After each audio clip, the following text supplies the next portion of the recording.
Mummy ಮನೆಗೆ ಹೋಗ್ತಾ ಇದ್ದೀನಿ. ನಮ್ಮ ಮಮ್ಮಿಗೆ ನಾನು ಫೋನ್ ಮಾಡಿ ಹುಷಾರಿಲ್ಲಮ್ಮ ಬರ್ತೀನಿ ಸಾಯಂಕಾಲ ಅಂತ ಹೇಳಿದ್ದೆ. ನೋಡೋಣ ಮಮ್ಮಿದ ರಿಯಾಕ್ಷನ್ ಹೇಗಿರುತ್ತೆ ಅಂತ.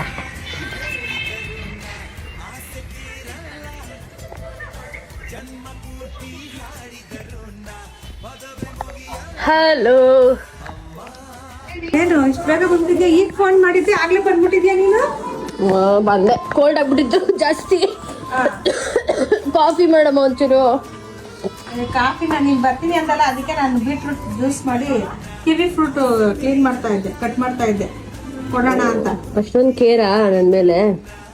ಕೇರ್ ಅಂತಲ್ಲವಾ, ಏನು ತಾಯ್ದಿರ್ ಮಾಡ್ಬೇಕಲ್ಲ, ಏನೋ ಒಂದು ಮಕ್ಳು ಹುಷಾರಿಲ್ಲ ಅಂದಾಗ. ಕುಡಿ ಕಾಫಿ ಟೀ ಎಲ್ಲ ಏನು ಕುಡಿತೀಯ ಸುಮ್ಮನೆ? Thank you. ಸರಿ ಕುಡಿತೀಯ ಕಾಫಿ ಟೀನ?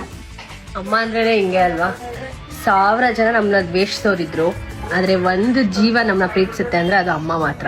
ಜಸ್ಟ್ ಫೋನ್ ಮಾಡಿ ಹುಷಾರಿಲ್ಲ ಅಂತ ಹೇಳಿದಕ್ಕೆ ನಾನು ಬರೋಷ್ಟರಲ್ಲಿ ಬೀಟ್ರೂಟ್ ಜ್ಯೂಸು ಹಣ್ಣೆಲ್ಲ ಕಟ್ ಮಾಡಿದ್ದಾರೆ. ಅದೇ ಬೇರೆಯವರಾದರೆ ಈ ಥರ ಮಾಡ್ತಾರಾ? ಯಾರೂ ಮಾಡೋದಿಲ್ಲ. ಸೊ ಇರೋ ತನಕ ನಿಮ್ಮ ಅಮ್ಮನ ಚೆನ್ನಾಗಿ ನೋಡ್ಕೊಳ್ಳಿ.